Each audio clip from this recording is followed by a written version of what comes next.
Hey, ne bekliyordunuz? Ne bekliyordunuz bacılarım? Gerçekten Evet damardan. Ayşem, bardağı kırman iyi Ee, oldu. Evet, bu esnada. Bu video böyle bir video arkadaşlar. Her şey canlı diyor evi. Londra o senesinde bulmuş arkadaşlar. Bir oda. Agnes'le bir cool'luğu ve güzelliğiyle cevap veriyor. Sen hayırdır diyor yani. Geldim buraya diyor böyle. Şimdi biz tiyatrocu olduğumuz için yani şimdi şöyle bir şey, işte ben okurken o Shakespeare'in Hamlet'ini o kadar çok... Herkese merhaba, bu hafta Ayşem'le Ne İzlediğin yeni bölümüne hepiniz hoş geldiniz. Hoş geldiniz. Nasılsın Nevra Ayşem Savaşçı? İyiyim Orçun Nucal, sen nasılsın? Ben değil. Evet, ne izledik arkadaşlar? Ay, Ne izledik ya? Biz ne izledik be? Bize jilet atsaydınız be. Evet, böyle Bize ölmedik. yani biz böyle ölmedik arkadaşlar. Bize jilet atsaydınız. kalkamadım yerimden. Aynen, Hamlet. Böyle Hamlet. Hamlet. Yani böyle kocaman bir Gerçekten diyorsun yani. filmde yani. Çok fena. İnanılmaz sahneler, inanılmaz görüntü yönetmenliği, inanılmaz bir yönetmenlik, çok güzel kareler, böyle o yani oyunculuk zaten o yani beni aldı o Agnes. Agnes beni öldürdü Agnes. Agnes benim yani sifonu çekti yani. Hani fena öyle ya. yani öyleli şey yaptık. Yani bir filmde bir yaz nasıl tutulur? Nasıl gerçekten. büyük bir şey olmadan böyle büyük acılar, büyük dramlar yani böyle çığlık çığlığa olmadan nasıl bir yaz tutuluru bize değişik bir dilde anlatıyor. Çocuklar çok iyi oyuncu. Çocuklar mükemmel oyuncu koçları kimse artık yani ellerinizden öperiz efendime söyleyeyim. Ben böyle bir ön girizgah yaptım. Buyurun Ayşem Hanım. Hikaye William Shakespeare'in Hamlet oyununu nasıl yazdığı Evet. sına gibi sebebi ne olabilirdi? Bu bir roman. Aynen. Romandan uyarlanan bir film. Romanın unuttum kadının adını. Romanın yazarı bir kadın. Senaryoyu da birlikte yazıyorlar. Filmin yönetmeni Chloe ile. Chloe de bir kadın yönetmen. Ve iki kadının elinden hey, ne bekliyordunuz? Ne bekliyordunuz bacılarım? Gerçekten damardan. Agnes kardeşleriyle birlikte, üvey annesi babasıyla birlikte yaşayan biri. Görece biraz daha alt tabakadan. Bu alt tabakaya bir tane eldiven yapan bir aile. Borçları var ve o ailenin çocuklarına Latince öğreten bir öğretmen. O şekilde oğullarını yani William Shakespeare onlara dil öğretmek için, okuma yazmayı işte Latince öğretmek için evlerine de gidiyor. Bu şekilde borçlarını ödeyecekler. Alt tabakadan bir insanın hatta bu kadar dile ya da bu kadar bilgiye niye ihtiyaçları var ki deyip Shakespeare'in ailesi de bununla yer yer dalga geçiyorlar günün Evet. sonunda. Sen işte Evet. gittin Londra'da okudun da bunu mu yapıyorsun falan filan. İlk Ee, önce Agnes'i anlatalım. Oradan Dur, Shakespeare'e hemen geçme. yok Shakespeare'e geçmiyorum. Orada tanışıyorlar Agnes'le birlikte. Evet. Agnes bir gün görüyor. Agnes de Ama tanışmadan önceki Agnes'i biz nasıl tanıyoruz? Agnes bir doğa tanrıça bence. Tanrıça yani o kadın tanrıça. Aynen. Doğada hep Evet. ve bir ağacın, bir ovun da hep orada uyuyor. Uyuyor. Aynı zamanda bir hayvanı var. Şahini var. Şahini var. Bu yüzden de onunla vakit geçiriyor ve doğanın bitkilerden şifalı şeyler yapıyor. Çünkü Agnes'ten de yani Tanrı'nın doğa olduğuna inanıyor aslında inanç olarak. Aynen. Ve oradaki halk, köylü de Agnes'i cadı olarak tanımlıyor. Ve Agnes hep kırmızı elbise giyiyor. Evet. Ve çok yakışıyor o kırmızı elbise kendisine. Kırmızı elbise giye giye o ormanda dolaşıyor. Sonra William'la William da mavi tanışıyorlar. William da İlginç. mavi giyiyor. Çok enteresan. Herkes küpesine takmış. Arkadaşlar William Shakespeare'in bazı fotoğraflarında küpe var. O yüzden hani onun bir yanlışlıkla oynarken kayıtta öyle mi Gerçekten oldu falan düşünemiyorsun gibi sonra. düşünmeyin. Gerçekten öyle Çünkü şey mi söylenmiş? yani evet birkaç yazı okudum. Arkadaşlar Shakespeare'in küpesi mi olur? yani o insanlara o kadar çok insan kontrol ediyor ki o oyuncuları. Yani birinin gözünden kaçma gibi Hayır, bir bilinçli. ihtimal yok. Belki neden Yani. Shakespeare'i küpeli gösterdiler diye tartışmışlardır. Ama var olanı koymuşlar sonuçta. Neyse. Geliyor, Agnes'le tanışıyor William.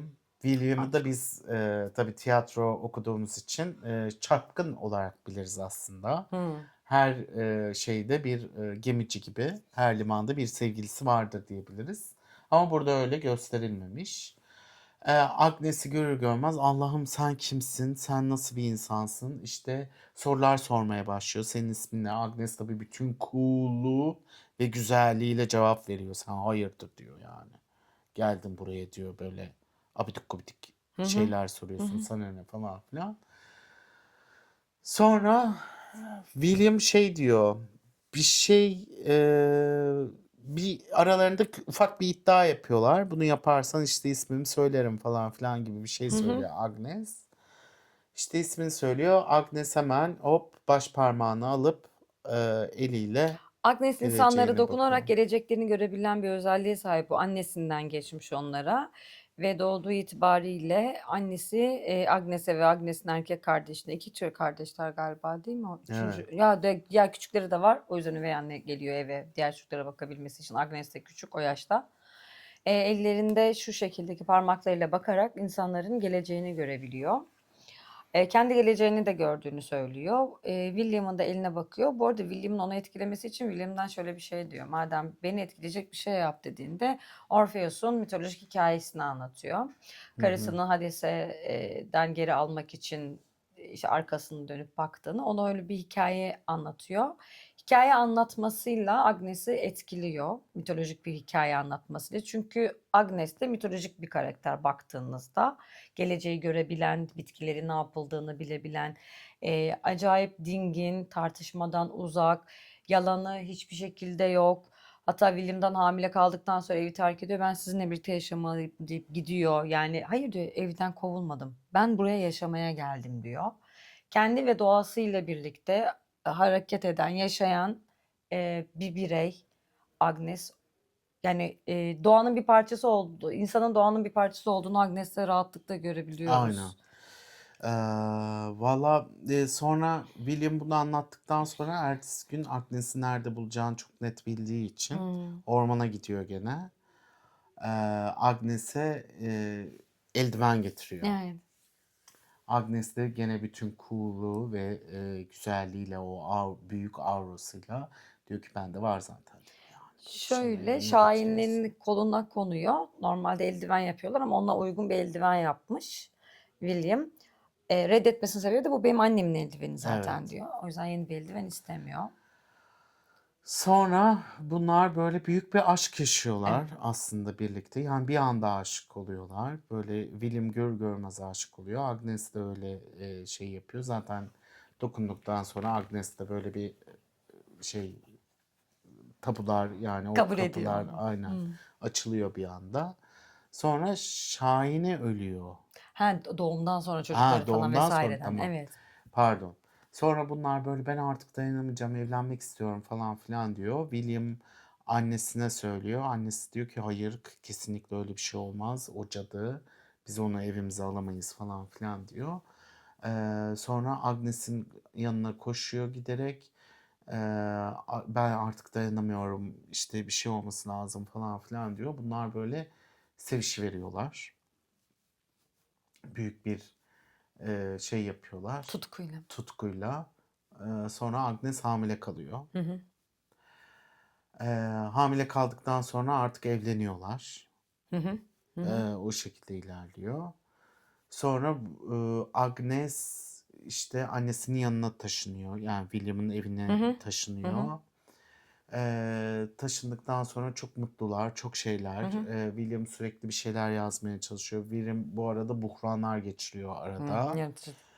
Yaratıcılık buhranları geçiriyor. İşte odada işte kızı tersliyor falan filan. Yani üf, neyin tribine giriyorsun hemen böyle terslemeler falan diye bir William'a böyle bir yükseliyorsun. Şeyden dolayı o ara doğum yapıyor Agnes. Çocuğun geleceğini anlıyor. Ormana gidiyor. Hı Onun hı. sürekli sığındığı, kavunda uyuduğu, kuşuyla, şahiniyle orada gördüğü yerde kızını dünyaya getiriyor. Evet. Bu arada erkek kardeşi var Agnes'in. Erkek kardeşi de işte Oraya Agnes'in yanında ve bazı işte bitkilerin şeylerini abiye de öğretilmiş. Eee, yani ondan sonra doğum yaptığı için oraya gidiyor. Bir bebek, parasızlık, ailenin parasızlığı, kızın bu şekilde olması William'da biraz baskıya oluyor. Yaratıyor. Daha fazla şey istiyor çünkü William. Yani William çok daha fazlasını isteyen biri. Oradaki Ama karakter. Agnes hiç öyle değil. Agnes olduğuyla hem Hiç orada değil yani Agnes.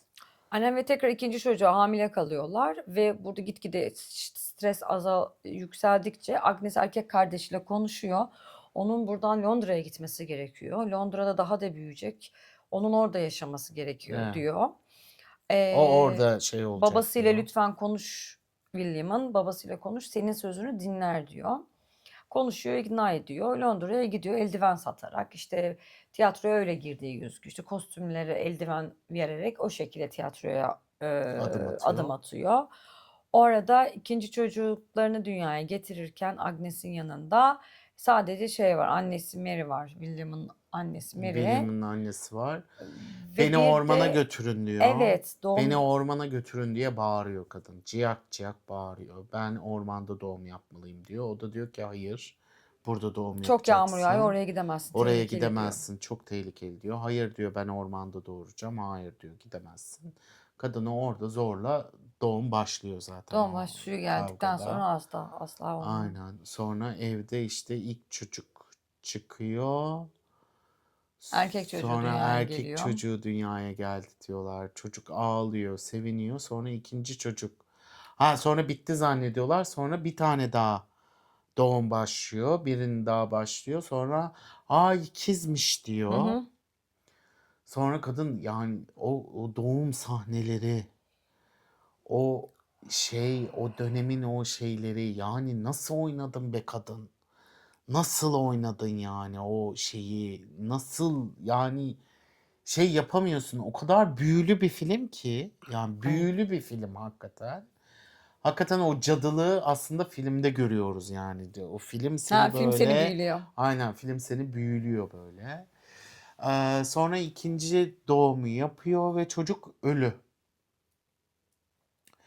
Yani ses gelmiyor çocuktan falan filan. Öldüler diyor işte, bilmem ne. Çocuğu bana verin, çocuğu bana verin. Ana da hiç dinlemiyor kadını. Sanki bu doğuruyor yani. Agnes'i hiç dinlemiyor. Ondan sonra Agnes diyor ki ver artık onu bana falan filan. İşte veriyor. Çocuğa seni ben bırakmayacağım. Sizin tanrınıza ben hiçbir zaman dua etmedim. Hı hı. Çünkü sizin tanrınız benden alacaklarını aldı. Hı hı. Bu çocuğumu da alamayacak. Ben çocuğumu ona bırakmayacağım diyor. Hı hı. Ve çocuk bir anda ağlamaya başlıyor. Evet. Ve çocuk hayata dönüyor. Hayata dönüyor. Ciğerinde küçük bir nefes alma problemiyle birlikte hayata dönüyor. Bunlar büyürlerken arada bir William gelip gidiyor. Onu Londra'ya almak, Londra'da birlikte yaşamalarını istiyor. Ama bu doğan kız Judith Para yok. hani oraya ciğerlerindeki sorundan dolayı Londra'da yaşayamaz. Onun doğada yaşaması gerekiyor. Evet. Arada küçük nefes alma atakları geçiriyor diyor. Aynı zamanda orada eş zamanlı, bu arada Shakespeare işte oraya oyunlar yazıyor gitgide, arsa alıyor. Ben diyor anlıyorum, öyle bir arsa aldım diyor. Doğanın içerisinde kız yaşayabilir, merak etme diyor. Para kazanıyor yani Shakespeare'imiz. Aha. Orada yazıyor, çiziyor. Evler İngiltere alıyor, kraliyeti bilmem ne demiyor, yapıyor. Danimarka kraliyeti diyor. Evet, Ayşen bardağı kırman iyi oldu. Evet, bu esnada. Bu video böyle bir video arkadaşlar. Her şey canlı. Her şey Aynen yani canım benim. Ya bu buraya takılıyor takılıyor, hayatım takılıyor, şu takarım, an. takarım. Evet, boş ver. Evet. Nelerle savaş veriyorum. Orada veba salgını var. Nelerle savaş veriyorsunuz da Hamlet. Aynen. Veba salgını var. Herkes vebaya yakalanıyor. Orada bir gün bir kalkıyorlar. İkizlerden kız olanının boynunda büyük bir şey var. Bir Beze cisim. var. Bir cisim. Beze. Vallahi bir cisim gibi bir şey yani. Kocaman O bir sanki şey. hani böcek, hani neşter atsan oradan bir şey alacakmışsın gibi. Böyle kocaman bir şey çıkıyor. Ve bunun genetik bir hastalık olduğunu şuradan anlıyoruz. Kadın diyor ki hani benim çocuklarım, ben bu şekilde kaybettim doğan kız çocuklarımı. Demek ki kızlarda görülen bir hastalık olarak, genetik olarak da babadan o şekilde geçmiş Aynen. Agnes'e. Ve kadın hayır diyor. Bitmedi bu iş burada diyor. Ama ilk çocuğu kız. İlk çocuğu kız, onda yok. Evet, onda yok. Annede de yok işte. William'ın Annede de, annesinde de o aynen. şekilde ölmemiş ama çocuklarını kaybetmiş. Demek ki bir şey Aynen. atlıyor. Öyle bir şey genetik var. herhalde. Çünkü erkek oğlanların o hastalıktan kaybetmediğini söylüyor. Yok, evet. Yüksek ateş öyle ve bir şey sonrasında yani. vefat. Günün sonunda sabahlıyor, işte herkesten bir şeyler istiyor, şunu istiyor, bunu istiyor. Babaya mektup yazılmış, gelmelerini bekliyorlar. Kız buhranlar geçiriyor, krizler geçiriyor. Bir gece Agnes uyuyakalıyor kızının başında. Hamlet, ikizlerinden erkek olanın ismi Hamlet. Yanına gidiyor, yatıyor. Ölüyü gördüm ben diyor. Ölüm geldi diyor. Birlikte yatıyorlar. Evet, ölümü görüyorum diyor. Sırtını çevir ona diyor. Merak Gel etme diyor, diyor. hadi diyor. Bu arada kafasında sürekli şey var. Ben cesur olmalıyım, cesur olmalıyım. Çünkü Ben baba onu giderken kurtarmalıyım. Hamlet'e diyor ki sen cesur ol. Çünkü onun babası zorbalık yapıyor, onu dövüyor. Oğlunun da dönmesinden korktuğu için William giderken Hamlet cesur ol, anneni ve kız kardeşlerini koru diyor. William'a bak, küçücük çocuğa ne şeyler vermiş. Neyse işte erkeklik böyle bir şey. İnanılmaz. Sen o Sonra kadar oyun yaz. ya Evet. sonra geliyor işte merak etme diyor, sen buradayım diyor. Merak etme, ben sonra nefesimi vereceğim, sen iyileşeceksin diyor. Çekmeyeceksin acı diyor ve işte Beraber nefes alalım diyorlar. Yok işte ben öleceğim, sen öleyim, sen ölmeyeceksin, ben seni kurtaracağım derken nefesini veriyor. Sabah uyandıklarında kız iyileşmiş oluyor. Çocuk kızdan daha büyük bir şeyle ve daha Bezeyle. fazla bir ateşle gidiyor. Ve 1-1,5 saat içerisinde, herhalde daha kısa bir Ölüyor. zaman içerisinde çocuk ölüyor. Baba da çocuğun cenazesine, Hamlet'in cenazesine yetişmiş oluyor. Yetişemiyor. Hani cenazesine yetişiyor. Oğlun geliyor ya, ben geldim diyor. Kızım sen buradaysan burada yatan kim diyor. Ha, Hamlet'i doğru. görüyor William. Doğru, Koştura evet. koştura geliyor. Gezici tiyatro oldukları için at almış bir yerlerden. Koştura koştura geldim. O tiyatroya yetişmem lazım. Benim prodüksiyon bekler deyip de gidiyor. Sonrasında da zaten Öyle bir neyse. şey, sahne sanatları. Ama orada Agnes'in oğlunu kaybettiğindeki mücadele, oğlunu kızıyla ilgili mücadele, adamla ilgili olay, tek bir oturduğu bir masa var. Tek başına kaldığı yerler var. Ormana gitti. Bu arada özür dilerim. Ölümle ilgili hikaye dedin ama Şahin'i var. Şahin vefat ediyor. Şahin'i gömüyorlar. Hepiniz istiyorsunuz ve annenin şöyle bir olayı var. Şahin ses çıkartıyor. Özlediğiniz zaman ya da biz birbirimize haberleşmek için gibi bir ritüelle onu bakın guguk yapıyor. Bakın diyor, Şahin'i gördüm mü el sallayın diyor. Bu şekilde onu görebilirsiniz diyor. Çocuk da Hamlet ateşler içinde yaparken kendini ormanlar içerisinde görüyor ve babasını, annesini arıyor, korkuyor. Elini bu şekilde yapıp guguk yaptığında gökyüzünde Şahin görüyor. Tabii o yüksek ateşin verdiği halüsinasyon. Eş zamanlı William da gökyüzünde görünce, Şahin görünce hızlandırıyor eve varmasını. Yani çocuk gömülmeden önce yetişmiş oluyor bu Aynen. şekilde. Aralarında öyle bir ritüel, ellerinde Şahin'i kutluyorlar. Bu arada öldükten sonra Şahin'i, kadının onu doğaya gittiğini, tekrar buluşacaklarını gibi bir şeyler oluyor. Ama Agnes oğlunu kaybettikten sonra bu kadar bir Şahin kadar rahat karşılamıyor elbette. Ve oğlum nerede? Adamı suçluyor. Sen yoktun diyor. Ben onu kurtaramadım diyor. Bileceğimiz şeyler. Ve normale dönmeye çalışırken hani hiç uğurlayamadığını fark ediyor William Agnes'i. Çocukla vedalaşamadıklarını fark ediyor. Sen nasıl bununla baş ediyorsun Hemhalsin. diyor. Yani birbirlerine yasla nasıl baş ettiklerini soruyorlar. Ve yani kadın yalnız bu arada. Yalnız yani. William yok. William hiçbir şekilde şeyde yok. Yani o yaz sürecinde, o kadının kendini toparlama sürecinde falan hiç yanında değil. Londra'da oyun yazma peşinde. Ve bu hani sen bu kadar rahat olabiliyorsun. Ha, William diyor ki ben gidiyorum diyor. Evet. Bir at buldum diyor, gideceğim diyor. Nasıl gidebilirsin diyor. Nasıl yapabilirsin bunu diyor. Nasıl bu şekilde devam edebilirsin diyor. William da diyor ki hayat ne olursa olsun devam Evet, ediyor devam. diyor. Kadın Agnes iyice çıldırıyor Çıldırıyor. falan filan böyle. Sonra diyor ki defol gelme işte bilmem ne Hı hı. falan filan, ağzına ne gelirse söylüyor. Artık orada kayış kopuyor yani, böyle çatlanarak Orada bir öldürüyor şey orada vardı ya, kapışı. William'ın Hamlet'in nasıl baş edeceğini bilemediğini, onda da yaşıyor, Hamlet de yaşıyor da o ama daha okey yani daha neden sonra yaşam var, ölüm var gibi daha farklı ama ben başka şeylerde alıyorum. Ölüm var mı? Ne olacak? Ne zaman göreceğiz? O kısmını hatırlamıyorum. Hamlet'in oyununda mı diyorsun? Şeyde, Filmde. filmdeki William özlemiyor musun, görmüyor musun? O kadar merak ediyorum ki nerede olduğunu. Evet. Ne zaman göreceğimi, nasıl göreceğimi diyor. Demek ki o da Yas'la bu şekilde Hamlet oyununu yazıyor. Evet, yani şöyle işte William'ı sonra Londra'da görüyoruz. Londra'da işte büyük bir buhran içinde ve gene bir kriz anında işte şeye bakarak, denize bakarak to be or not to be diyor. Shakespeare'in slogan cümlesi. Hamlet'in de öyle. Olmak ya da olmamak. İşte bütün mesele bu tiradının başlangıcı. Orada yani şimdi biz tiyatrocu olduğumuz için yani şimdi şöyle bir şey işte ben okurken o Shakespeare'in Hamlet'ine o kadar çok dramaturji yapıldı, o kadar çok oradan alındı, buradan bakıldı, o kadar şey yapıldı, yok ortadan itibaren aynı işte Oyun şeyler içinde oyun falan filan kullandı ilk yani defa.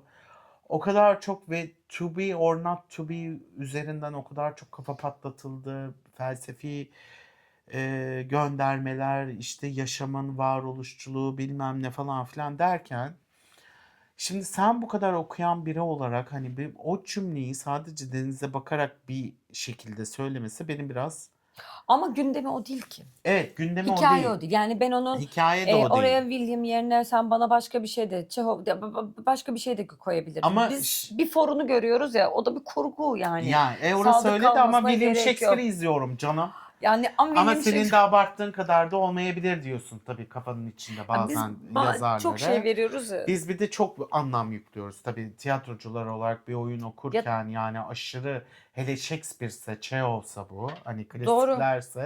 klasiklere aşırı anlamlar yükleyip aşırı felsefi boyutlarda da tartışmaya açık şey yapıyoruz.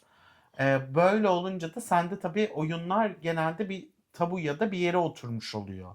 O zaman Yani filmin ve tuzağına bunu düşüyorsun işte. Yani filme bakmıyorsun.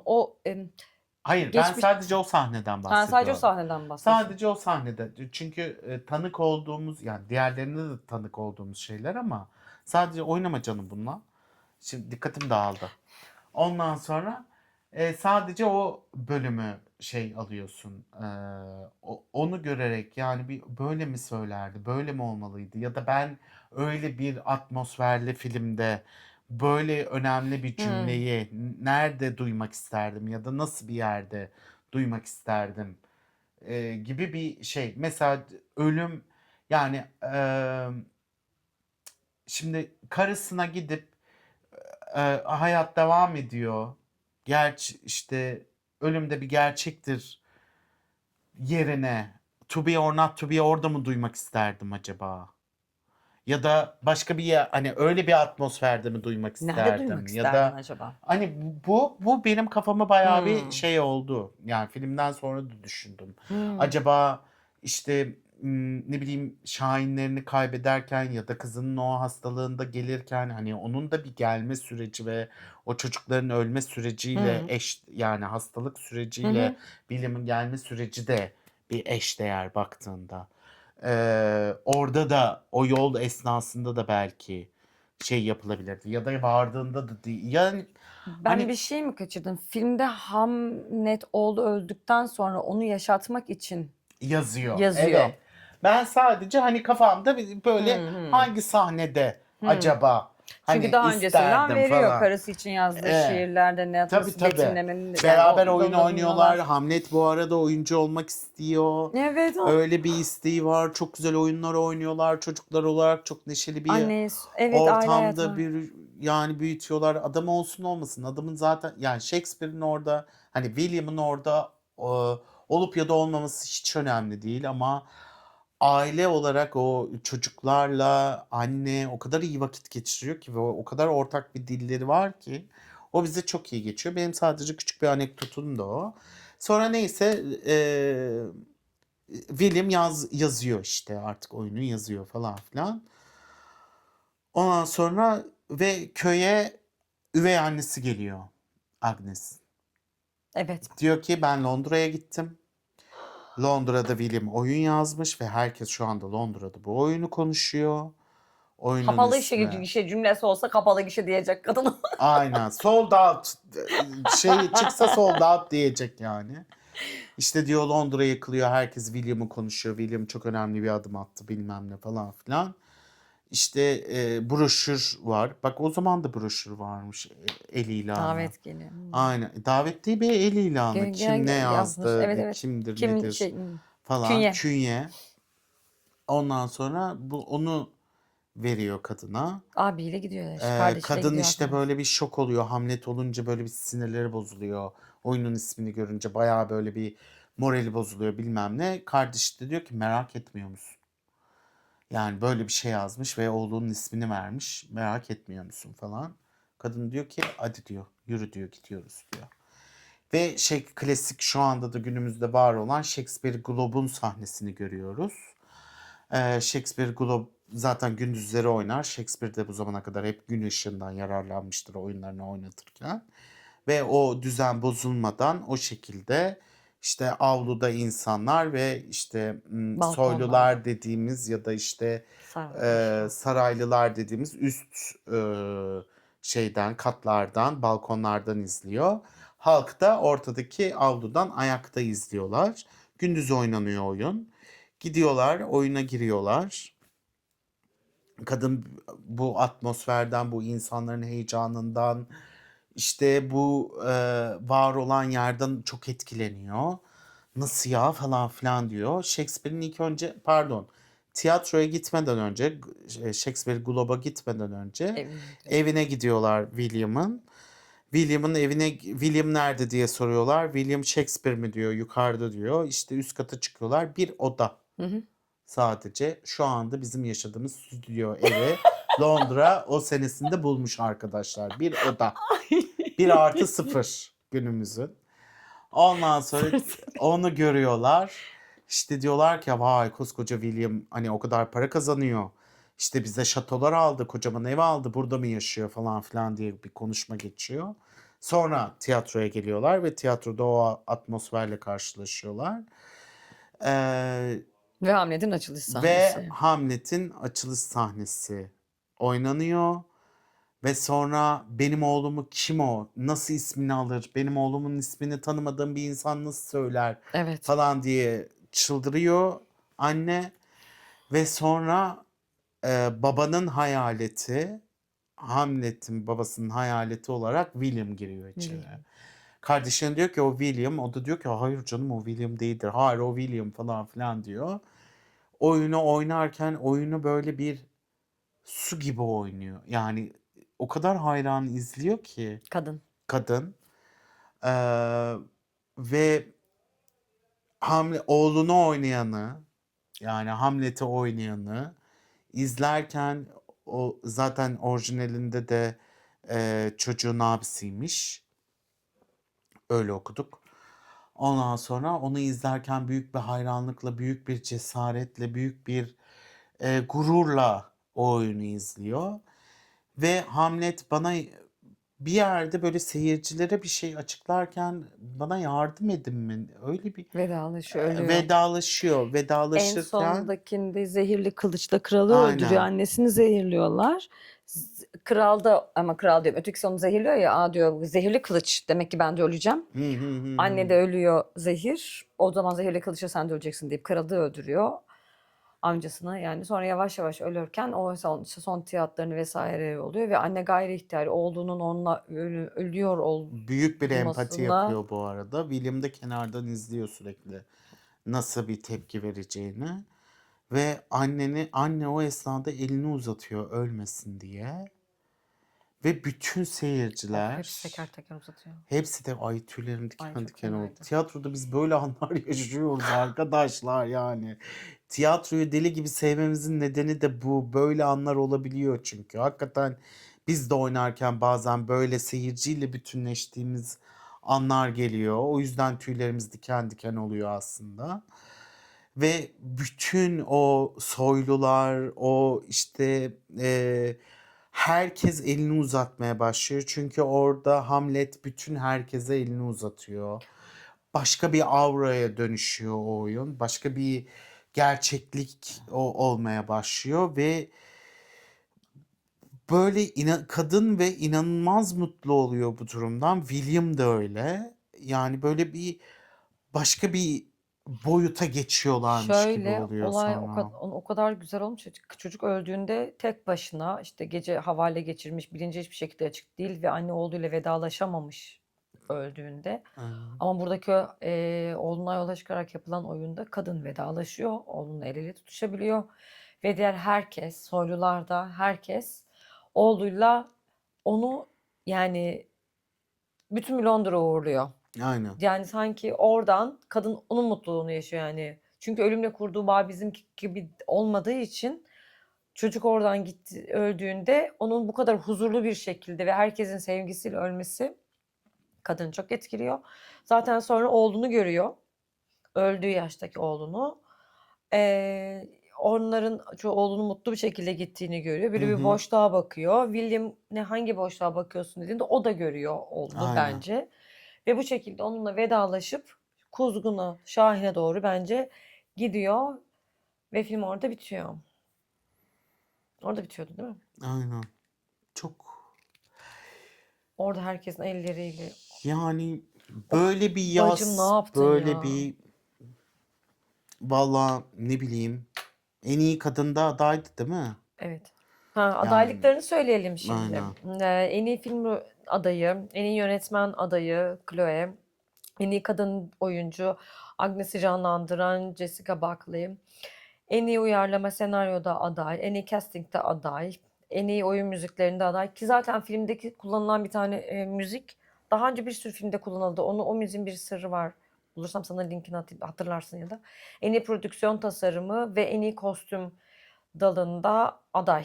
Toplamda 1, 2, 3, 4, 5, 6, 7, 8 adaylığı varmış. Yani bu filmde bence yani bilemem diğerlerini ama en iyi kadını almazsa O var ya ben yani en iyi kadını kadın almazsa o akademi artık yatacak kademe yeri yok. kademe. Akademinin yatacak yeri yok yani. Kadın yani mükemmel oynuyor ya. Ya hiç Ve göze parmak sokmadan. hiç o kadar böyle içten oynuyor ki o kadar içten yani her şey o kadar %100 gerçekçi ve inanıyoruz ki biz.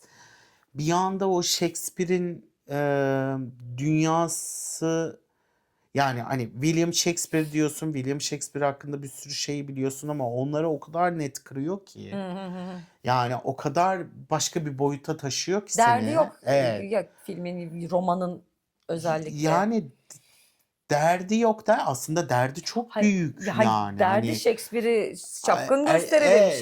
Shakespeare'in isteri krizlerini gösterelim değil, veriyor ve gidiyor. Aynen. Yani Shakespeare Çok az Hamlet'i diyalog neden var. yazmıştır deyip bu şekilde bir filme tanık olmak ve Shakespeare'in o yazma ya bilmiyorum yani Yazarak arınma. ve yazarak arınması, oğlunu ölümsüzleştirmesi böylelikle ve o kadının onunla hemhal olması. Evet, çünkü şöyle bir şey var. Anne diyor ben diyor çok iyi kılıç kullanıyorum. Ben diyor sahneye çıkacağım babamın sahnesine. Gel bak bakalım benim geleceğim. Evet diyor görüyorum binlerce insanın önünde büyüksün ve kılıç sahnesi yapıyorsun. Gerçekten mi? Hadi göster bana nasıl kılıçla oynuyorsun diyor.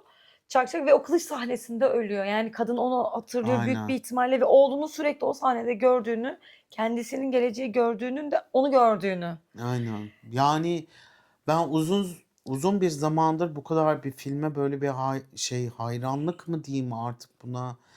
İlk Yani defa izleyecek olanları çok kıskanıyorum. evet yani ilk defa hakikaten böyle şey gibi bir film atıyorum bir sene sonra tekrardan izlenir ya da 6 ay sonra ya da bir ya şey de çok o yası yaşayan birinin bunu izlemesi de çok acayip mesela bir yas tutanın. Aha, o. Yani o da bambaşka bir boyut. Hakikaten filmde ölümsüz olmuş gibi bir şey yani. Böyle Aynen, aynen. ne bileyim çok böyle içine. Ben filmi zaten böyle oturdum, Gitti. aç yani oturdum, izledim, kalktım gibi bir şey oldu. Ne su içmek aklıma geldi, ne başka bir şey. Yani hayat benim için durdu ve o 2 saat boyunca sadece film vardı. Hımm. Yani film öyle bağlıyor sizi. Yani Herkes izlesin ya bu Evet. filmi. Yani Sinemada sinemada izleyin izleyin lütfen. kesinlikle zaten. Yani Ama o sinemadaki değil. o Sinemanın neden sinema olduğunu anlıyorsunuz. aynen Bir hikaye yani var ya, artık filmler değişmiş. İşte böyle evvelden daha derinlikli kameralar vardı. İşte bir film izlediğinde arkasındaki evin ayrıntısı çok önemliydi. Öndeki oyuncular daha mekanla birlikte kullanılıyordu. Şimdi küçük ekranlarda izlediğimiz için, bilgisayar ekranlarında filmleri izlediğimiz için, indirip izlediğimiz televizyonlarda vesairede ya da platformlarda izlediğimiz için artık platformlardaki yönetmenlik mevzusu da değişmiş. evet, Karede de artık daha fazla ön planda, ilk o karede ne göstermek istiyorsan o. Sinemanın dev ekranında öyle bir şey izledim. aynen Ve doğru. yani büyük ekranda izlemeniz gerekiyor abi O filmi. müzikle, Filmi kesinlikle büyük ekranda izleyin. Aşırı mutlu doğa olursunuz sesleriyle yani. birlikte. O renkler, o işte müzik, o sesler falan çok iyi. Herkesin hakikaten eline koluna, beynine, o yani yaratma cesaretine sağlık. Yani kesinlikle. Güzeldi. William Agnes'i hikaye anlatarak etkiliyor. Evet, Kendi yasından da hikayesiyle kurtarıyor aynen. Agnes'i. Agnes'i. Yani o döngü de çok güzel. Hakikaten öyle. Yani film böyle üstüne düşünüyorsunuz, üstüne konuşmak istiyorsunuz filmin. Yani lütfen yorumlarda konuşalım bu filmi, tartışalım. Bu kadar Yani güzel dayak yememiştim. Yemin ediyorum aynen var ya, çok güzel, çok çok güzel, güzel çok güzeldi. böyle dövdü. Herkesin eline koluna sağlık. Son olarak söylemek istediğim bir şey var mı? İşte bir kadın yönetmen. Ben çok böyle yani, ama o duyguyu vermesi, Pozitif Chloe'nin ayrımcılık evet, pozitif yapıyor. ayrımcılık yapabilirim. Chloe'nin o duyguyu vermesi, diğer filmlerindeki o gerçekten o hikaye anlatıcılığı, herhangi bir başrolde Agnes var ama ben başrolüm diye konuşmuyor. Bak, umarım Oscar alır. Nomadland'de de oradaki kadın da Oscar almıştı. Adını unuttum. Chloe'nin. O kadının bu şekilde hikaye alması, naif naif yani örmesi, mevzu o Çok güzel. sakin sular derin akar mevzusu var ya. Aynen. Sakin sakin derinime işlediğini Aynen. düşünüyorum. İlmik ilmik işliyor film Yani bize. çok güzel işte. O zaman bu haftalık bu Bizden bu kadar kadar. diyoruz. Efendim yorumlarınızı merakla bekliyoruz. Görüşmek üzere. Hoşça kalın. Baş baş.